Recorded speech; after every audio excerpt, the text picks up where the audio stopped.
Okay, so why don't I will start and I'll say when I'm moving to slides. Thank you very much for this invitation. I'm going to talk about the mind-body problem. My talk is called What's Left of the Zombie Hypothesis, but if we move to slide number 2, the my topic is the mind-body problem, of course, and part of the mind-body problem is the problem of consciousness. Slide number 3 now.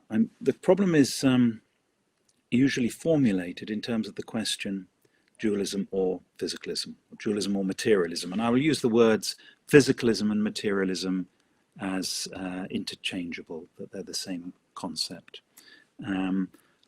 There are ways of distinguishing between physicalism and materialism which are interesting, but for my purposes it doesn't matter. I'm going to try and understand what exactly the issue is here. And I think, there are different approaches you can take to philosophical questions. One is to accept them at face value and say, I'm going to take this answer or that answer, and I'll argue for this answer or that answer. Sometimes the question is so intractable that you want to start looking at the question itself and looking at the presuppositions behind the question and what exactly the issue actually is. So moving on to slide number 4 here. I'm going to start with what I call the Lewis-Jackson definition of physicalism, a definition that goes back to the 1980s and early 90s, expressed here in a very simple terms, but clearly by Michael Tye, where physicalism is the doctrine that every possible world, so it's expressed in terms of worlds, it's every possible world which is a minimal micro-physical duplicate of the actual world is a duplicate simpliciter, that is to say, a duplicate in every respect. That definition was really created by David Lewis in the 1980s, and Frank Jackson went on to defend it in his book From Metaphysics to Ethics, and it's a standard definition. Things have moved on since then, but this is still the standard definition. There are other ways of expressing physicalism. If we just move on to slide number 5 now. The supervenous idea I just expressed is that any world that's a physical duplicate of our world is a duplicate in every respect. Another version would be that everything is necessarily determined by the physical properties of fundamental things, so you have necessary determination of all facts by the physical facts. Or a third version is that physical reality is fundamental. People these days like to talk about fundamentality. I think this is really another way of saying the same thing. And I similarly, I think everything is grounded in the physical is a way of saying that physical reality is fundamental and everything is necessarily determined on that. More content is put into the idea of grounding, but as with physicalism and materialism, I'm not going to mind which version of physicalism is correct here. What I'm going to say applies to all these versions of physicalism. So moving on to slide number 6 now. It's the idea behind physicalism in today's formulation is that there is a necessary connection between the mental and the physical. It's not, of course, that physicalism is a necessary truth. The idea, physicalism is supposed to be a contingent truth. Here we are on slide number 6. Physicalism is a contingent truth, but it's a contingent truth about a necessary relation in our world. So in other words, you fix the physical facts and all other facts are fixed by that. Or if you fix the physical objects and all other objects and their properties are fixed by fixing that. And fix here means necessarily fixed. So it's not a contingent matter that when you put the physical things together in our world in the way they are, that we have mental things emerging from that, resulting from that as a matter of metaphysical necessity. The simplest way to think of this, of course, is to think physicalism is an identity claim, that every entity is identical with some physical entity. Then since identity is a necessary relation, then the way things are in our world means that physicalism is necessarily, that the relationship between the physical and the non-physical, so to speak, holds of necessity. That doesn't mean that physicalism is a necessary truth. There could be worlds where the physical facts are different from our world, and they have other non-physical dualistic things. There's a connection here, I say, with the idea of substance. So although people now don't normally think in terms of substance, if you think of substance in Descartes' sense as what's capable of independent existence, then you can see that physicalism denies the independent existence of the mental and how things are physically in our world. So there is that connection, even though substance isn't the main topic.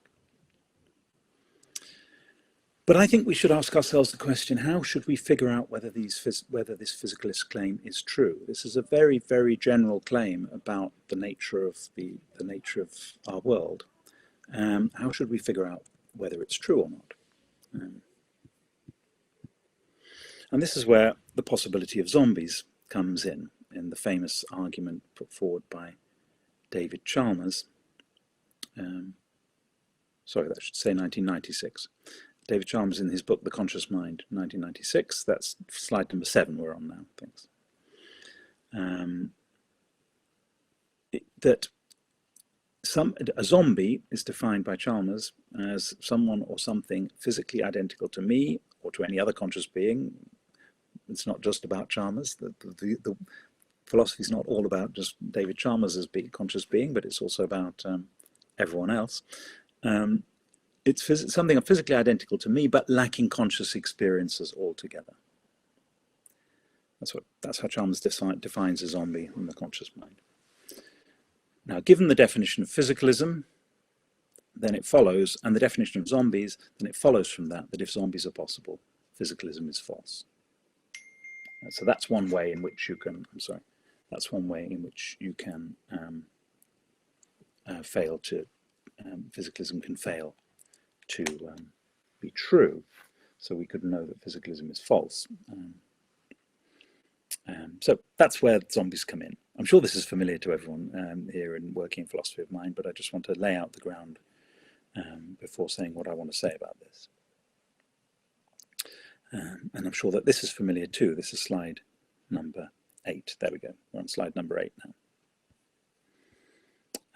This is the zombie argument, that if zombies are possible, then physicalism is false. That's what I've just explained. That follows from the definition of zombie and definition of physicalism. Zombies are conceivable.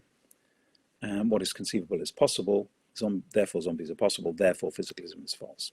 So that's just laying it out. There are some controversial premises in there, but the argument itself is clearly valid. So, moving on to slide number 9, let me tell you what I want to say today. On the face of it, the use of the zombie hypothesis against physicalism seems to beg the question.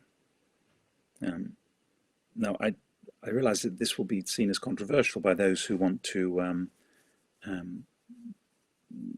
accept who think there's something in the zombie argument, but I think on the face of it, it begs the question, unless you assume a very controversial conception of consciousness. I'm going to say what that is in a minute. Okay.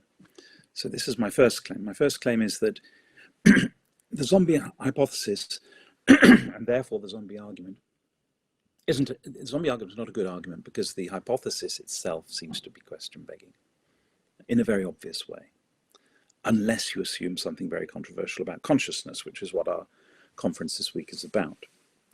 And then my second point is that this doesn't mean that there's no sense at all in which zombies are conceivable or possible.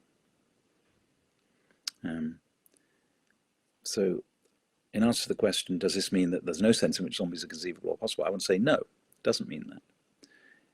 But that the only non-question begging sense in which zombies are conceivable or possible is the sense in which skepticism about other minds is conceivable or possible. So this is our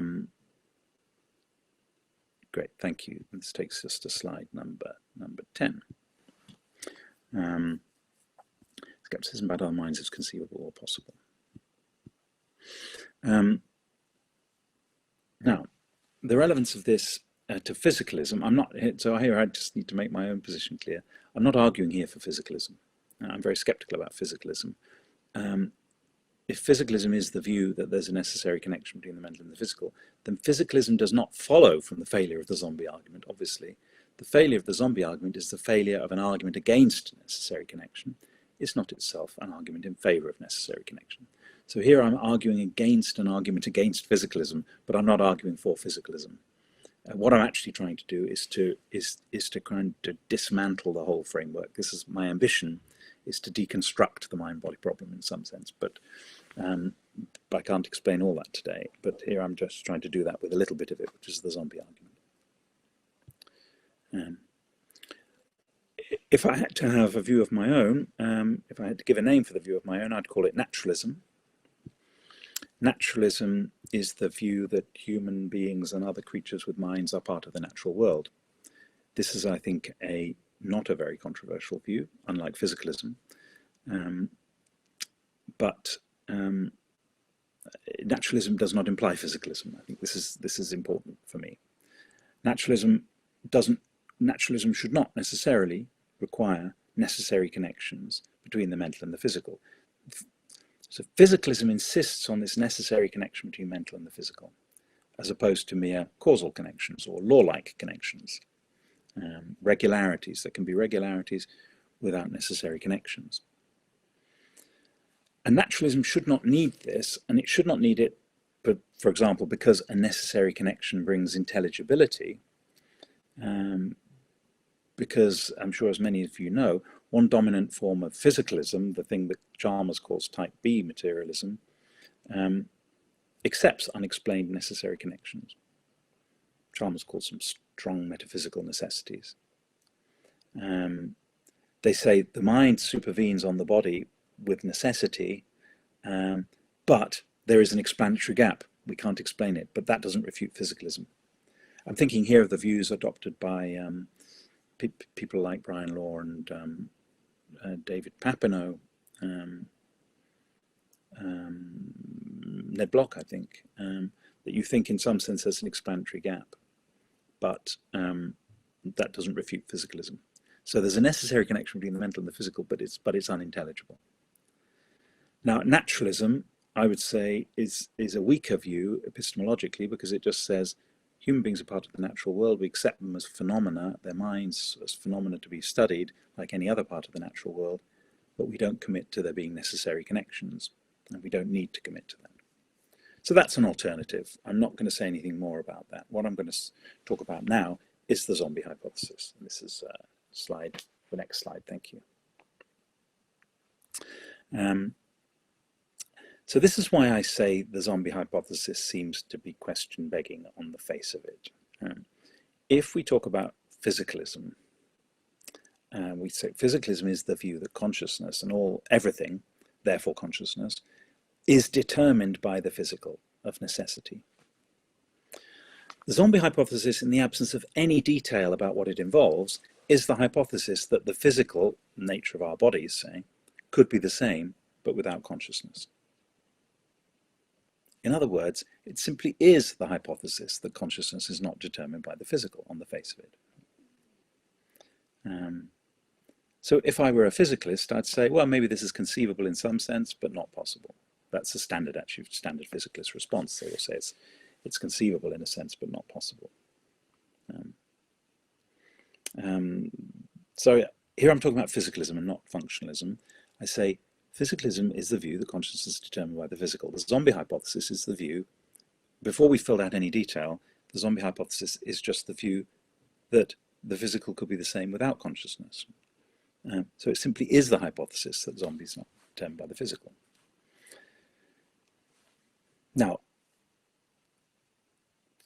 I don't believe this is a knockdown point. I'm just trying to point out this seems to be on the face of it the dialectical situation. If you're a physicalist and you say everything's determined by the physical, so therefore consciousness is determined by the physical, and the non-physicalist comes along and says, Hey, but I think zombies are possible. You say, what's a zombie? Oh, it's a physical replica of me that doesn't have consciousness.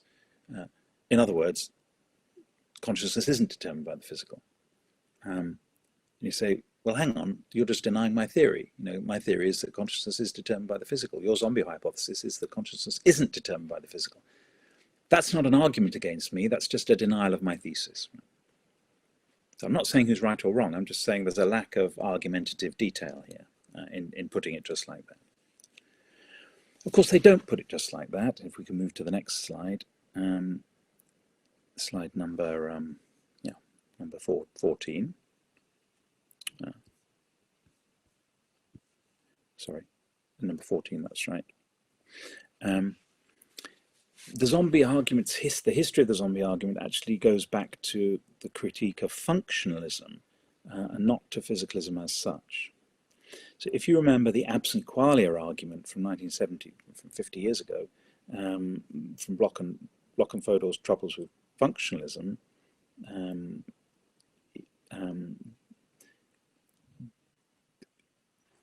there we seem to have something more like an independent argument. Functionalism says that the mental states consist in their causal profiles. Now, it might seem to be an independently intelligible hypothesis, that it might seem to be that's a thought experiment that anyone could entertain, no matter what their view is, that the same causal profile could be shared with two creatures, but one is conscious while the other is not. Or, let's start with the weaker hypothesis, so-called inverted qualia. It might seem that the same causal profile could be shared by two creatures, but one's consciousness differs very much from the other. So one sees red when the other sees green, and vice versa. And this is causally undetectable. So it's undetectable from the outside, it's undetectable in their behavior, it's undetectable from everything else they say. So if we can accept the inverted qualia hypothesis, maybe we can also accept the absent qualia hypothesis, which is that a physical replica of you might be, sorry, a causal replica, a functional replica of you might be not conscious. The presence of consciousness will be undetectable. Now, thanks for the slide. We're on now. Many of you will know that Sidney Shoemaker argued against Bloch. And to summarize his very complex argument, he argued that part of the causal profile of a qualitative, what they called a qualitative conscious state, is to cause us to believe that we have conscious states. That's part of what's involved. And if it didn't have this causal role, then we wouldn't know that we're conscious in our own case from introspection. It wouldn't cause this belief. So if we do know that we're conscious in our own case, then we know that zombies are impossible. I'm taking liberties with Shoemaker's actual argument. I think that here's a point that you can derive from Shoemaker, that the causal role of a mental state will involve the production of qualitative states. And those qualitative states will cause us to believe that we're in these qualitative states. If you're in pain, you believe you're in pain. If you're in pain, you have the current thought that you're in pain. That's part of the causal role of pain. So it seems that absent qualia, if you're a functionalist, absent qualia must be impossible. So it seems. So it seems. But if we move on, so if we generalize from this, and we can say the causal role of conscious mental phenomena are partly characterized in terms of their causal roles, according to functionalism, but you can't reproduce the causal role without reproducing the conscious phenomena. But that's the basic point. It's a better argument than the mere argument. I mean, the argument against functionalism is a better argument than the mere argument against physicalism, but it still seems to be rather implausible on the face of it. However, if we can now move to slide number 18, what we need to do in order to try and defend the zombie argument is to see we need to fill in more details about what the argument involves. So let's start by thinking, well, what exactly is a zombie? The way it was defined by Chalmers was it's a creature which is a physical replica of a conscious creature, but which isn't conscious. But the mention of the word qualitative in the last few slides suggests a more specific definition, a creature which is a physical replica of a conscious creature but lacks qualia. Now, qualia, this is a word that means many things, and maybe this has been discussed in previous discussions in the conference here. But what I mean by qualia in this context is not just consciousness. I mean something more specific. If we could move to the next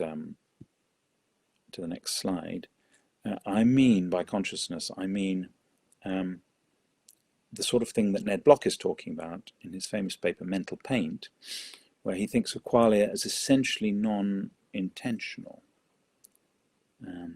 But more, he thinks that the qualia are what go beyond the, as he says here, those who think that the phenomenal character of conscious experience, so how an experience seems to you, goes beyond the intentional, the cognitive, and the functional. Those who think this believe in qualia. So something which is distinct from the intentional, the conscious, and the intentional, the causal, and the functional. That's what it means to believe in qualia by Bloch's own definition. And Bloch is someone who believes in qualia. It follows from this that qualia must be epiphenomenal, not because of anything to do with physicalism. So Frank Jackson argued that qualia were epiphenomenal because he believed in the causal closure of the physical. This isn't why Bloch is committed to epiphenomenalism through that definition, because he just says that it goes beyond the functional, the causal. So if it goes beyond the intentional, the functional, the causal, there's something distinct from that, then it has no effects. So qualia are epiphenomenal by very definition.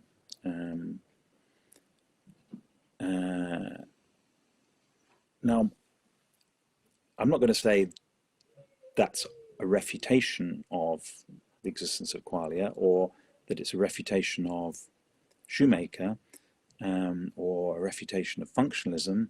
I just want to say, should this really be a starting point for the investigation of consciousness? Remember where we are. I'm asking, what's the reason for denying physicalism? Why do people think there's an issue here?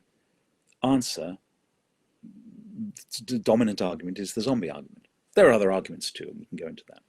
The dominant argument is a zombie argument. The zombie argument seems plainly question-begging against physicalism. It's a little bit less plainly question-begging against functionalism, but it's, for the reasons that Shoemaker gave, I think it's basically ineffective against functionalism.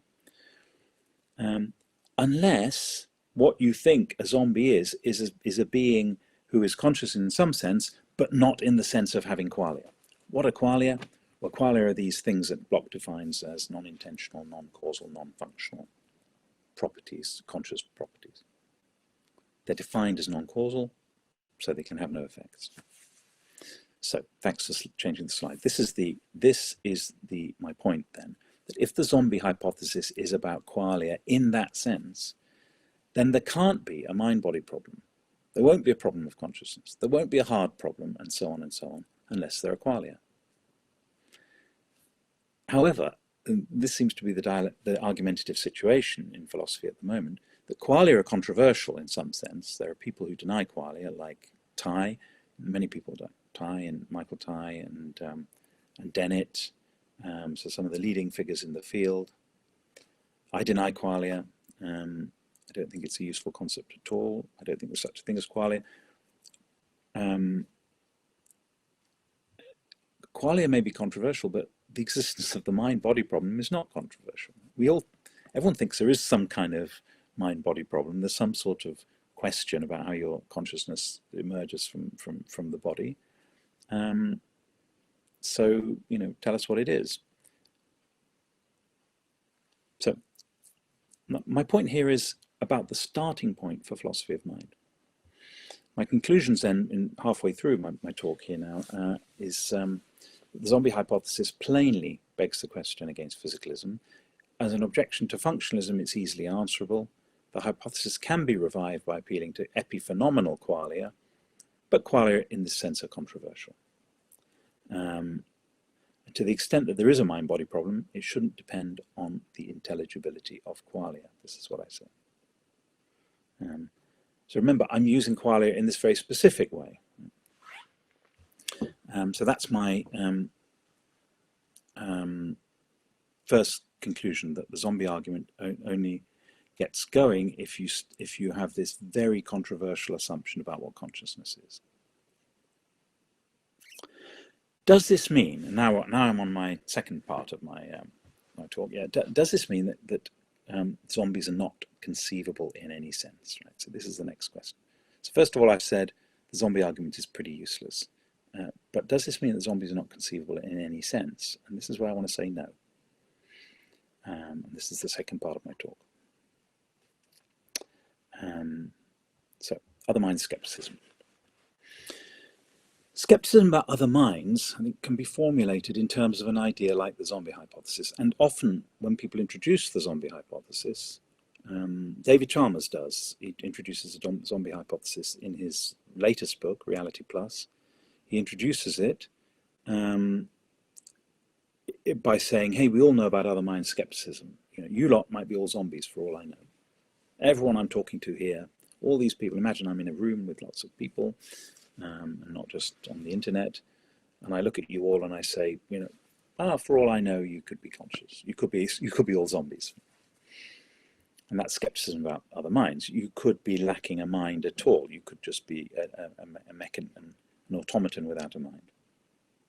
So this is familiar to epistemology, introductory courses in epistemology. It's a standard form of skepticism. But I want to say skepticism about other minds seems to be coherent and conceivable, or it's as coherent and conceivable as other forms of skepticism. So why isn't the zombie hypothesis conceivable too? So next slide, please.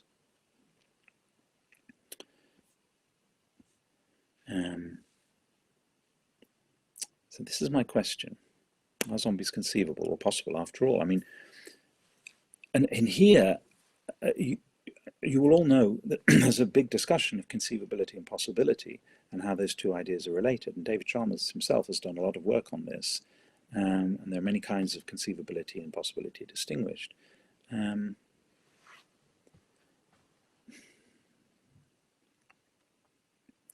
a question about how that relates to skepticism. And at the moment, I'll just blur the boundary between conceivability and possibility.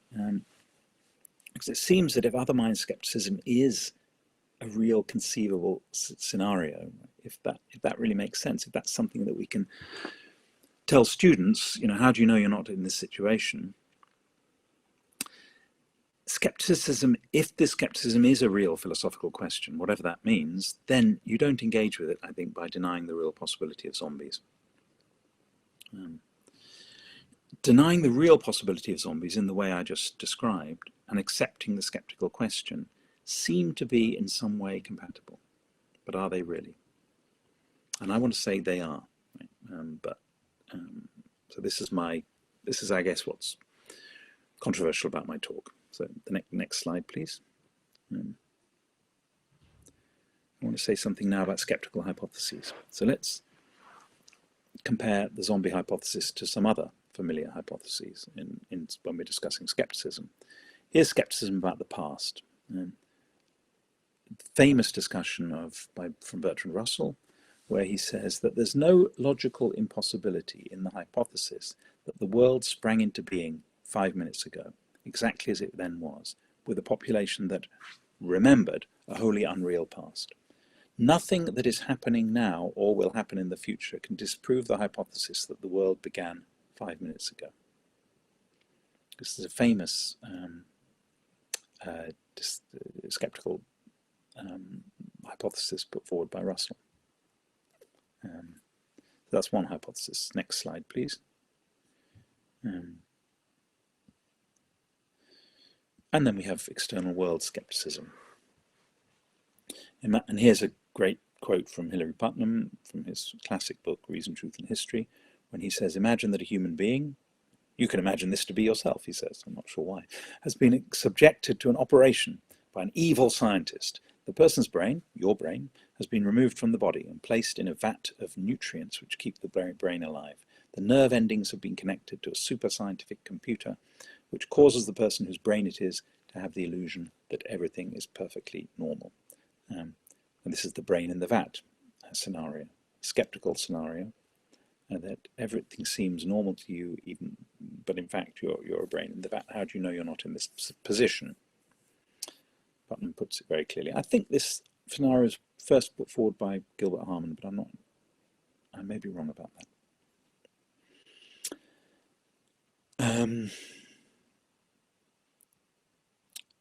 Here's another form of skepticism, which is an extreme version of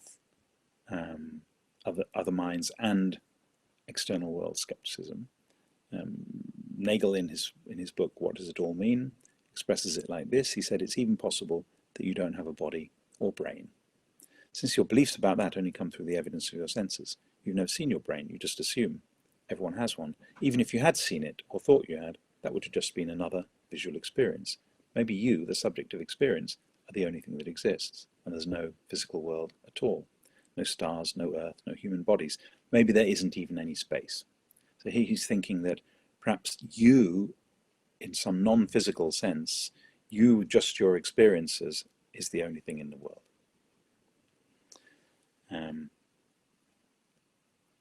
Nice, typically elegant, clear writing from Nagel. And then the fourth example is other minds. And Anita Avramidis, who's done important work on this subject, she says that whatever another person says or does, it's always possible that they're deceiving me about what is going on in their minds. An extreme version of which leads to the thought that I'm entirely deceived and all others are mere automata or zombies. In short, this conception of mind leads to the traditional epistemological problem of other minds. So this is the epistemological problem of other minds is the problem of how you know whether anyone else has a mind. So here are some questions. Are these hypotheses coherent? Are the skeptical hypotheses coherent? Are these situations they describe conceivable? Can we really conceive of them? Are they in any sense possible? And here it seems to me, here's the big question. And if they are conceivable or possible, then how should their coherence or conceivability or possibility affect our theorizing about their subject matter? Now, if these things are incoherent, I mean, there are ways of attacking skepticism. For example, here we have the transcendental argument style of attacking skepticism. They aim to undermine the skeptical hypothesis. So Putnam's argument against the idea that we're brains in vats, he has a semantic argument against that, based on the causal theory of reference. That's what that first chapter of that book is about. There's also the private language argument. There's some idea that Wittgenstein had an argument that you couldn't, from considerations about the publicity of language or the objectivity of language, you can argue that a certain kind of skeptical scenarios are impossible. As a matter of fact, as a commentary about contemporary philosophy, people go about their business assuming that the scenarios are actually possible. So consider this possible scenario. And this is very puzzling, because if, are these skeptical hypotheses really possible? If they aren't possible, then so much for zombies, right? So the zombie, if I'm a functionalist, I am a sort of functionalist, I suppose, then I say, well, it's a skeptical hypothesis, but it's not really possible, so it doesn't matter. But even if they are possible, then this is the point this is my main point, I think. Zombies are only possible in whatever sense skeptical hypotheses are possible, and we should not construct our metaphysics on the basis of skeptical hypotheses. So I have a sort of methodological objection, a dialectical objection to the use of a skeptical hypothesis to formulate something like the mind-body problem. So, because I think that these skeptical hypotheses are in a certain way conceivable, or maybe even possible. Perhaps someone will persuade me in the next, however many years I have left. Perhaps someone will persuade me that they're not actually possible, and that Wittgenstein was right, and you can actually undermine the skeptical hypotheses from within. Avramides wants to do this with her approach to other minds, for example. Maybe Hilary Putnam is right about the causal theory of reference. I don't believe he is, but if he is, then there is something strange and wrong about perhaps, I don't know. I'm going to put that all to one side. I'm going to say, this is a very strong view, which I share, that these hypotheses are in a certain way conceivable or possible. But these hypotheses should not constrain our metaphysical theorizing about their subject matter. So, here's what I mean. Russell's hypothesis shouldn't constrain our metaphysical investigation of the past, or of time and space. The brain in the vat hypothesis shouldn't constrain our metaphysical understanding of the mind. We shouldn't be forced to say that mental representation has a certain form because of the brain in the vat hypothesis. The brain in the vat hypothesis shouldn't force us to be an internalist about intentionality, for example. Maybe we should be internalists about intentionality, but not because of the brain in the vat hypothesis.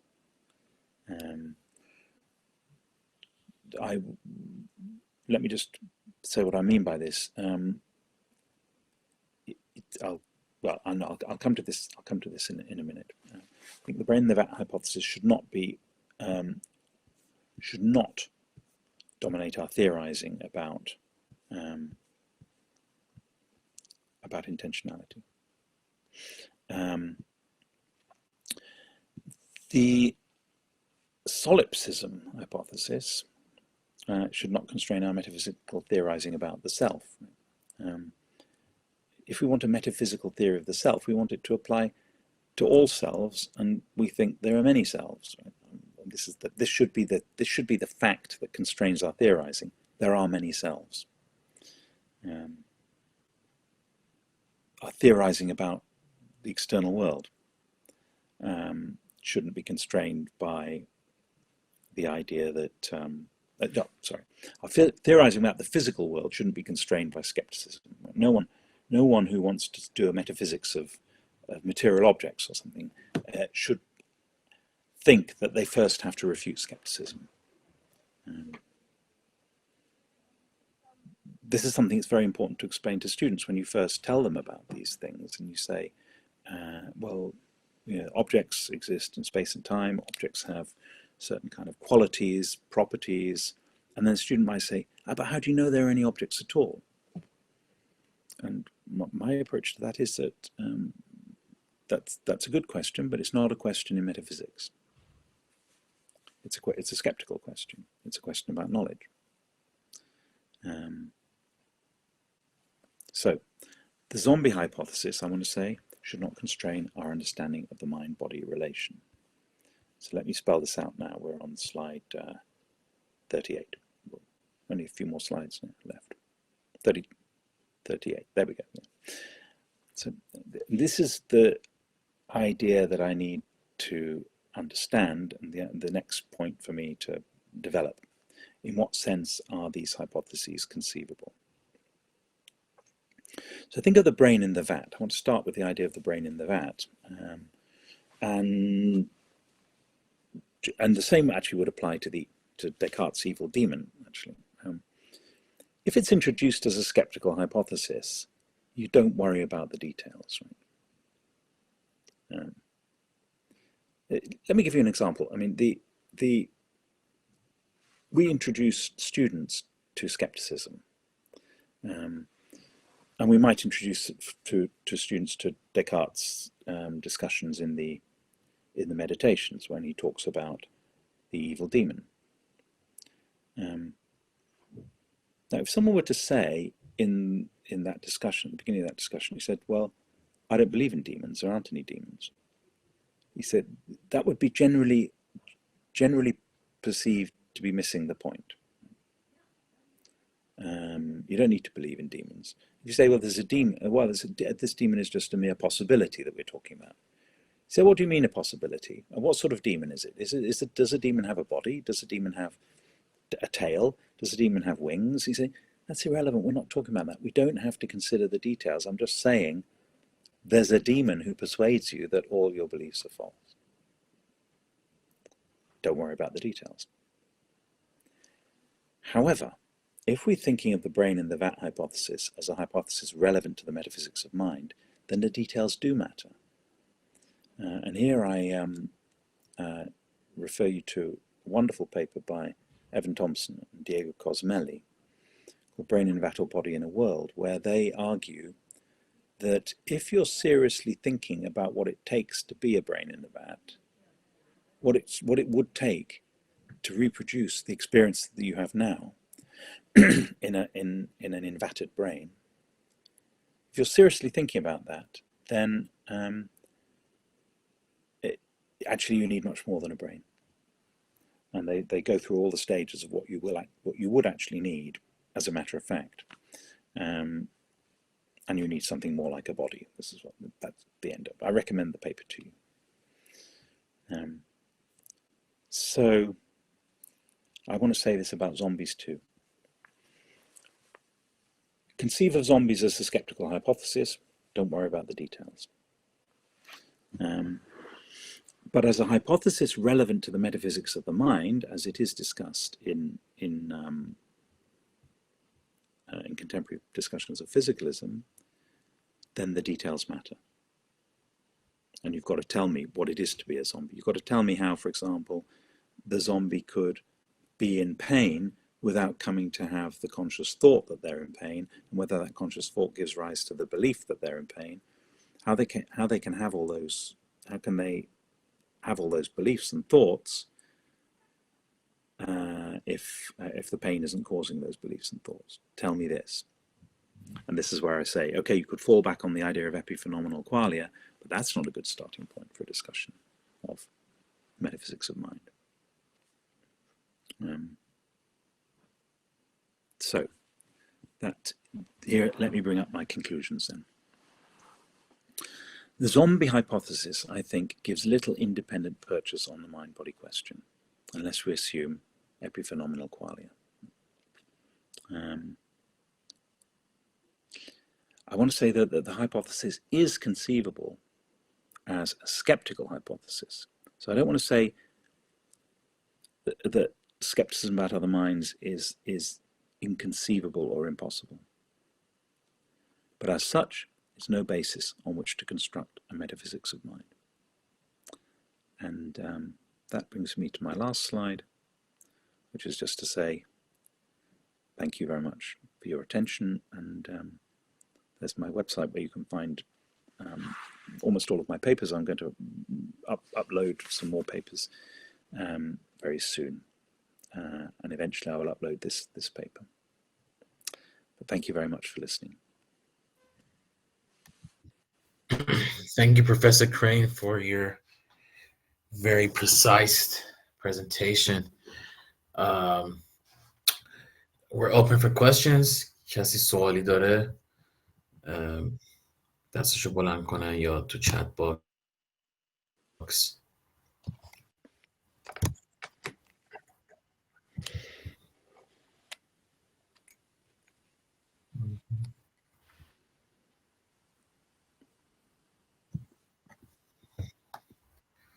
Yes, sorry. We have a question in the chat box. I'll start with that one. Okay.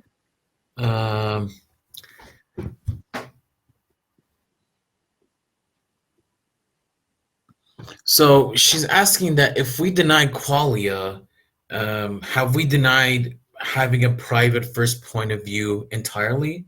So she thinks that the concept of having qualia was to have a reflect on our being in this reflect leads us to the private first point of view. And she asks that if we deny this qualia, do we have to deny having a private first point of view entirely? Well, this is a very good question. I want to say no.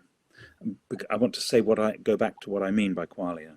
You see, if you use the word qualia just to mean the private first person point of view, or the point of view of consciousness, or phenomenal consciousness, meaning how things seem, if that's the way you use the word qualia, then I don't deny qualia in that sense. I deny qualia in the sense that Bloch defines it, that the qualia is something that goes beyond the causal, the functional, and the intentional. So I believe, so just to fill out on the question of the private first person point of view, I think each of us have a private first person point of view, and that point of view is captured by the idea of intentionality, the mind's direction on its objects. So I'm an intentionalist about consciousness, and I think consciousness is exhausted by the intentionality of our mental states. Now that's a position with a strong tradition going back to, well, at least to Husserl, I would say. But I also think in some sense it's there in Locke and Descartes. The intentionality, the presence of objects to the mind is what expresses, that's another way of filling out the idea of the private first person point of view that you describe in your question.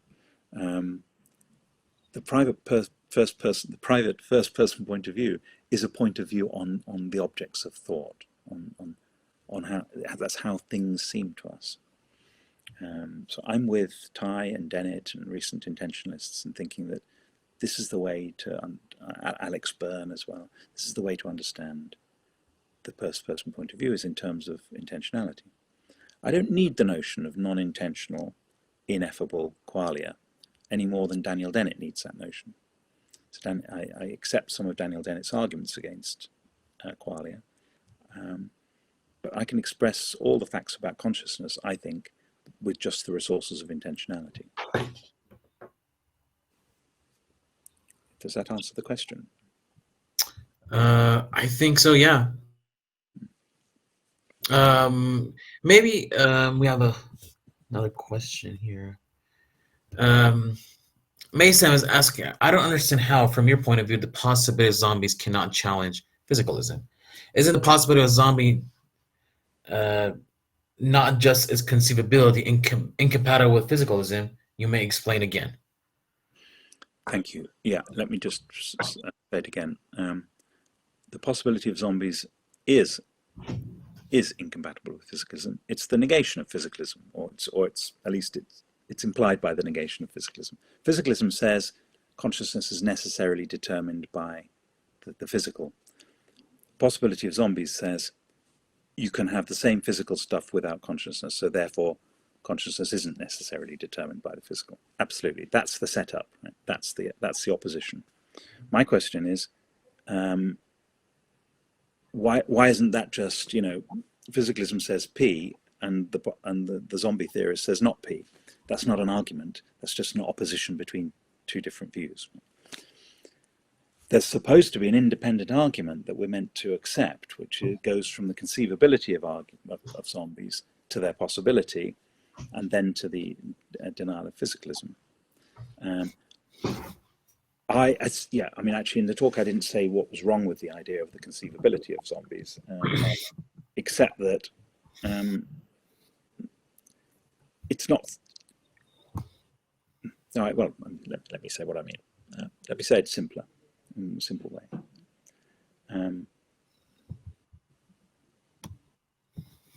What's a zombie? A zombie is a physical replica that lacks consciousness. How do we know that there could be such a thing? Well, we can conceive of them. What does it mean we can conceive of them? Well, consider other mind skepticism. In other mind skepticism, we conceive of people as if they were zombies. Isn't that then conceivable? And I say, well, in a sense, yes, in a sense, no.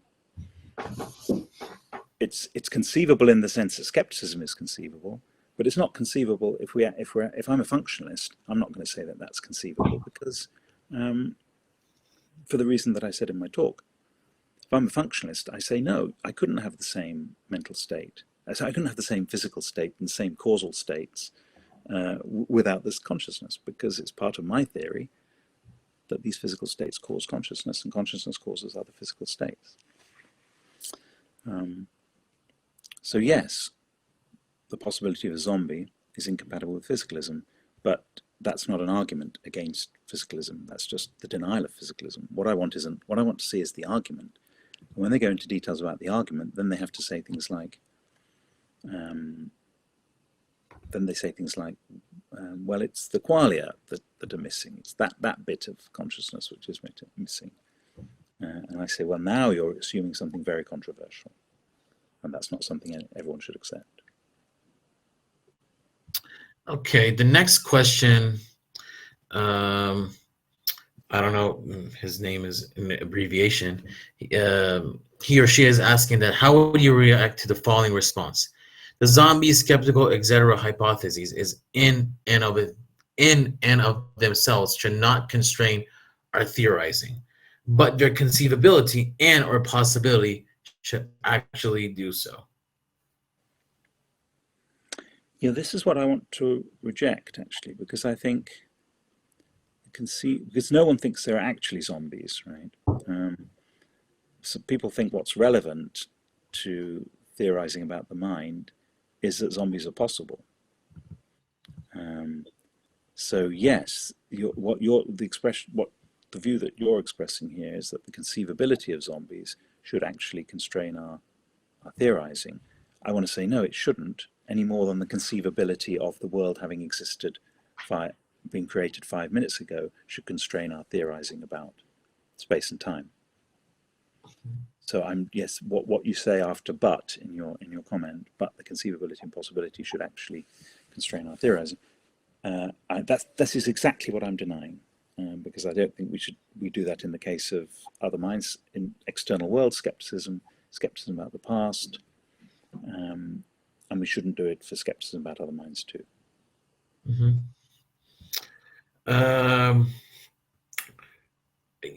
Tim, we have some time actually. Yeah. Maybe it would be good, because you're well known for being intentionalist, and you have lots of talks in your books. You all mentioned it. Maybe give us a very brief introduction for intentionality and your specific view on intentionality. What would you say about that? Yeah. So yes. I understand intentionality in starting with this phrase of Brentano's as the mind's direction on its objects. So I want to say that the starting point for the idea of intentionality is the idea of an object of a state of mind. So whenever you think about something. What you think about is the object of your state of mind. Whenever you want or desire something, that want or that desire is the object of your desire, and so on. And what I mean by object here is just the things as they seem from your point of view. So an object here is not a metaphysical category, it's just the idea of the object of a state of mind. It's what you're thinking about. So if I'm thinking about my next holiday in the Seychelles, I've never been to the Seychelles, and maybe I never will. That's something that will never happen. If I think about a Lamborghini that I would like to buy, there is no Lamborghini that I'm going to buy, so I'm not actually thinking about any specific Lamborghini. So I'm sure these points are familiar to you. So I think of objects of states of mind as not as going together with the idea of a point of view, of the subject having a point of view. So for me, the concept of intentionality goes together with the concept of subjectivity. Subjectivity, intentionality, and consciousness actually form the concepts in terms of which we understand the mind. that's the way I think of intentionality. I think of intentionality as it's not just the propositional attitudes or some sort of more narrow sense of mental representation. I think of it as a way of filling out what's involved in being a subject of experience. So that's basically my idea of intentionality. Now, it's hard to argue that intentionality is the mark of the mental in a direct way. I think the way I would argue is that we start with the idea of a subject of experience. And what are the most general things we can say about the states of a subject that are the mental states of the subject? So that's my approach to thinking about intentionality. I see there are some more questions, I think. Thank you. Professor Hamazadeh from he's asked that. So, what's your answer to the inverted Earth scenario by Bloch, given your intentionalist view about phenomenal consciousness? Yeah, I think the inverted Earth argument is it's an overcomplicated scenario where it's not really clear that it's a scenario that elicits clear intuitive judgments. Actually, my short answer is that it presupposes externalism about mental content, and I think that it's true that externalism about mental content is incompatible with intentionalism. Actually, about phenomenal consciousness. But I think that's something we already knew, actually. So I think if you are an intentionalist about phenomenal consciousness, you should be an internalist about intentionality. For me, that's not a problem because I think internalism is the wildly most plausible view, but I realize that not everyone thinks that. So it's a complex back and forth. It's not a simple argument, the inverted Earth argument. I have a discussion of it in my book Elements of Mind, which has been translated into Persian as well. But I mean, of course, I'm sure that you'll read English as well. But if there's a copy of the Elements of Mind floating around on the internet somewhere, feel free to steal it and look up the argument. There's an argument in the chapter on consciousness, I think, about inverted Earth. We have a couple of other questions. Don't you think Khosravi has asked? Don't you think deconstructing the mind by the problem, as you suggested, leads to monism, or do we have to understand the monism dualism dialectically? I think, if I understand what you mean by dialectically, I think I would want to understand the monism dualism opposition dialectically, in the sense I would want to transcend it. Here's the simple thought, which is Descartes had a clear question, which is he had the idea of substance, and he said substance is what is capable of independent existence, and then he argues that there are two kinds of substance. There are minds, and then there's material substance. Now, so that to be a monist is to say there's one kind of substance. But I don't start with substance. I don't want to use the category of substance. Insofar as I would use the category of substance, I would use an Aristotelian category of a substance as a kind of unified individual. Is a basic reality, like an organism or something like this, or something that has a natural unity. I like the idea of natural unities, but I don't start with substance. So I don't ask the question how many substances are there. If you don't ask the question how many substances are there, well, then what does the contrast between monism and dualism amount to? So I think I want to say, to take your offer here, to understand it dialectically, I want to say, if we're naturalists, we look at the world and we find a plurality of things, kinds of things. We can think some things are more fundamental than others, but we're not going to have one category of the fundamental things, which are the substances. Rather, what we have is a pluralism of beings, of objects, and studied by different sciences. And that's what the natural world is. But yeah, so I'm trying to get away from monism and dualism. If you ever read some of these papers by Chomsky, I mean, I have some sympathy with Chomsky here on this particular matter. Chomsky has a paper, I think, called Mind and Nature, where he discusses this. So he thinks once you abandon the idea of substance as Descartes formulated it, then you have to abandon the idea of the mind, the traditional mind-body problem. Yeah, thank you. Next question, Jawad has asked that, can somebody claim that this kind of conceivability that we are talking about is some kind of pre-theoretic intuition which we have, and it cannot be dismissed by only embracing a theory, refuting it? It should be at least explained away.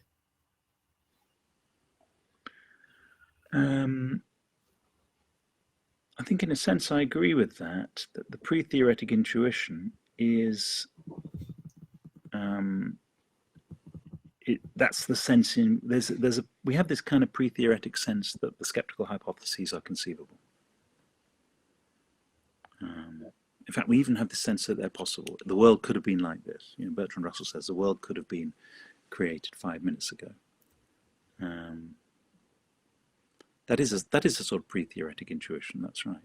Now, the question is, what epistemic value should we give to that pre-theoretic intuition in theorizing about reality? And I'm saying not much.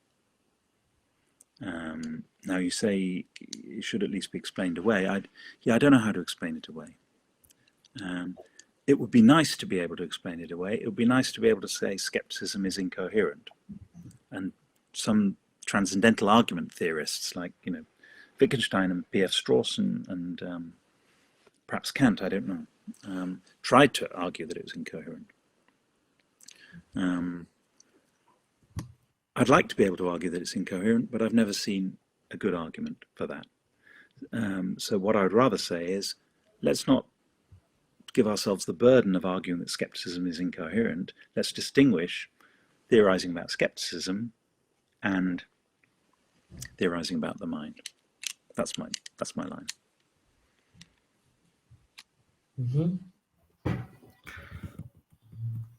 And then Transhuman says, "Hi guys."